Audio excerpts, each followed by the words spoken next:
The tactical deployment of the early Arditi was to advance behind the cover of friendly artillery fire and, as the barrage lifted, to jump into enemy trenches with daggers and hand grenades. All right, y'all, welcome back to Combat Arms Channel.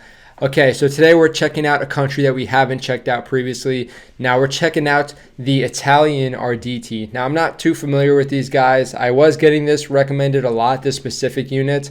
Now I guess they're sort of like back in World War I, they're like a shock trooper. And we hear a lot about shock troopers, especially like the Canadian shock troopers, about how ruthless they were and how effective they were. But the Italian Arditi, I heard a lot of impressive things about them. So this video is from the YouTube channel The Great War, which does a lot of awesome content, especially a lot of historical content. I know a lot of y'all have been wanting me to do a little bit more historical stuff, so I'm totally down for that. So yeah, we'll be checking this one out. It's about 7 minutes long, not crazy long, so it should be pretty decent. And yeah, I'm excited. Again, this guy does some really solid content. I know he's done some stuff with Sabaton previously as well, so that's always cool to see that little cooperation going on. Now, of course, if you guys aren't subscribed, definitely feel free to hit the subscribe button. If you are new to the channel, you know, I understand you're not going to be interested in everything that I'm posting, but you might be interested in some of the stuff. So yeah, feel free to subscribe, totally free. If you don't want to watch the videos, and yeah, you don't have to. And the YouTube algorithm does a pretty good job of not recommending stuff if you're not into it. So yeah, it doesn't hurt to subscribe. So I do appreciate that. Let us get into this video. World War I buffs are familiar with German stormtroops, but many people are unaware that other nations developed their own shock troops with legacies that last even to the present day. One good example of these is the Reparti d'Assalto, the assault units of the Italian army, better known. Okay, I need to say that his background and everything just looks super aesthetic. Like, that's an awesome map. And I'm not sure what specific time period. I see the Ottoman Empire, so I think that's just like a World War I specific map. So I think it's really cool that he's actually tailoring this to World War I, which is awesome. And I love that seat right there too. That's cool. Known as the daring ones, the Arditi. The daring ones.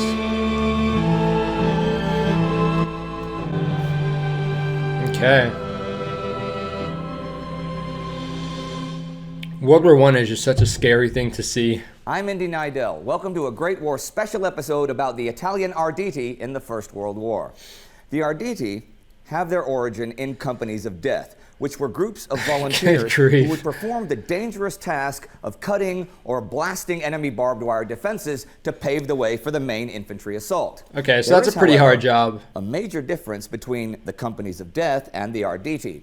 The former were kind of combat engineers who would clear the path for the attack, while the latter were assault units in their own right. Okay, so that makes a lot of sense. I know at least with the U.S. military, we use our engineers to get through obstacles, especially like wire obstacles, so C-wire or barbed wire. We would have them either use their bandoliers or something called an APOB. You have a bunch of stuff that the engineers would use. And I mean, that's kind of their job, to sort of open the way for like the rest of the assault force to go through. But he was saying like the companies of death, and it just sounds like something that you wouldn't volunteer for, of course. I mean, it just sounds like wild to try and volunteer for something like that. I mean, even the Marine Raiders had a reputation of, you know, you're going to be going into extremely dangerous conditions, and there's a high probability that you're not going to make it out. So I don't know, it's kind of weird to have that mindset of, yeah, you're going to be in a lot of danger, but I mean, you can still volunteer, and people still did. The Arditi were chosen from among the bravest of men willing to engage the enemy in hand-to-hand combat.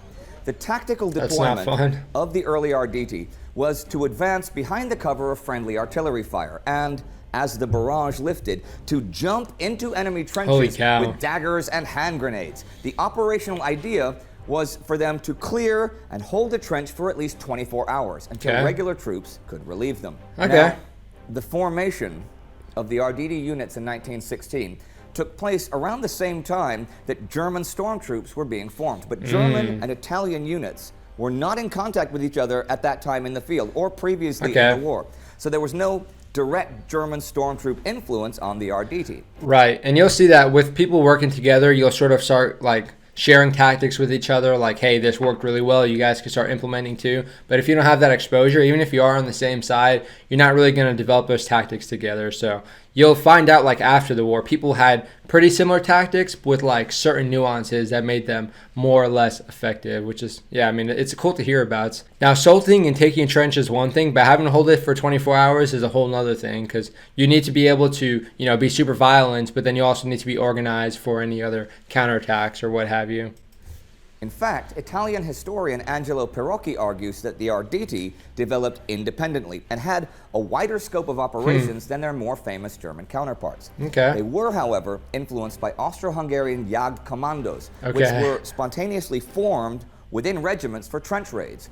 Gotcha. What the Arditi did have in common with German stormtroops was their expanded arsenal of weapon proficiencies, like machine guns and flamethrowers. Oh, dude, flamethrowers are not rough. only deployed their own units within the army, but also had their own uniforms and emblems. Those that came from the Bersaglieri, light infantry, adopted the red flames on the open collar.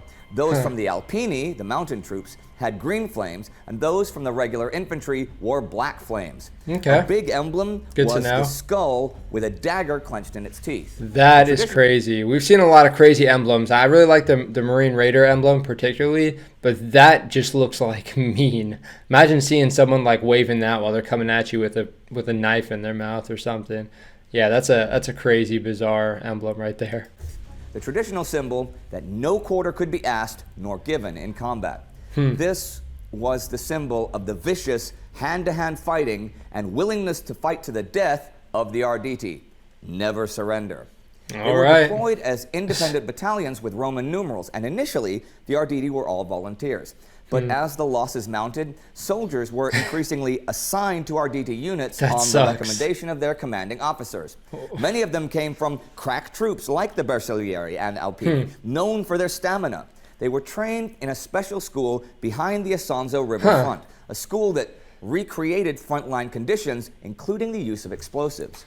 Okay, so they get to go through this specialized training that makes them a little bit more effective for this trench warfare and actually assaulting the trenches. But they're saying the commanding officer would recommend it. And, I mean, most people would make it seem like that's like a punishment to go to like almost like a suicide unit. But I guess it was sort of a place of honor, especially with the advanced training they get to go to after. But, jeez, I mean, it doesn't sound like they were doing too well as far as like their survival rate.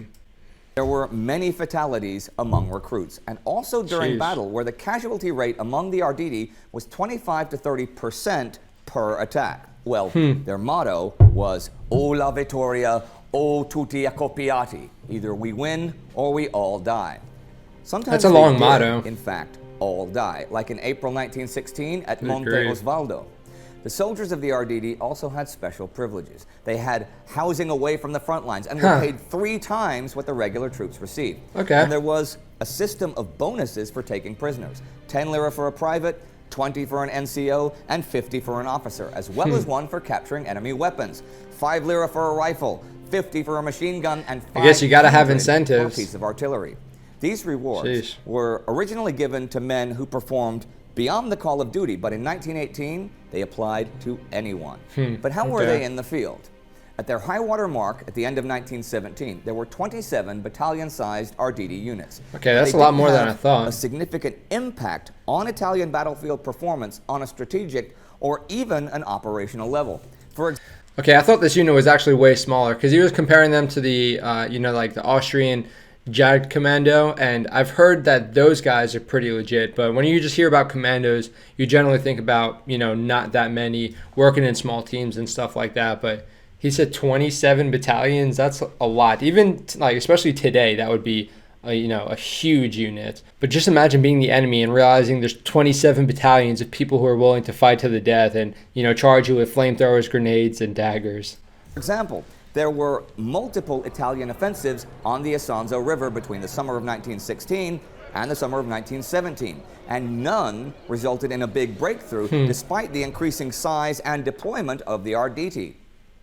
This was in stark contrast to the German stormtroops in the Caporetto offensive in the fall of 1917, who advanced over 100 kilometers and nearly knocked Italy out. So the Germans were more effective, I guess? Arditi did, however, play a big role as a military and political force that bolstered the morale of the regular troops. But the only time they had a real noticeable effect on operations was during the Vittorio Veneto offensive in October 1918. 12 Arditi units were formed into 2 assault divisions, and it was the largest concentration assault of divisions Arditi during the war.